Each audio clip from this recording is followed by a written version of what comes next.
Hello नमस्ते सबैजनामा। अहिले बेलुकाको 5 बजेको छ र म कुरुक्षेत्रको युनिभर्सिटीमा आएको छु। तपाईँ देख्न सक्नुहुन्छ यहाँको मौसम भनेको दिनमा खराब थियो, पानी परिरहेको थियो, हावा हुरी बतासले यहाँ देख्न सक्नुहुन्छ रोडभरि पातहरू झरेको छ।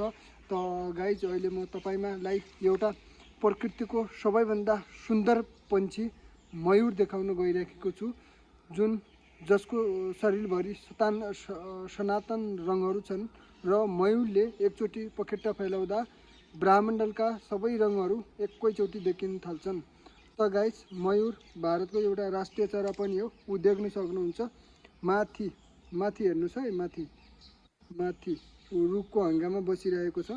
यो हो the national board of India, यानि कि प्रकृतिको सबैभन्दा सुन्दर पन्छी मयूर। त गाइस, आज हाम्रो कुरुक्षेत्र हरियाणातिर त पानी परेको छ, हावा हुरी लागेर एकदम चिसो चिसो भएको छ। तपाईँकोतिर के कस्तो छ मौसम कमेन्टमा आएर चाहिँ कमेन्ट गर्नुहोला।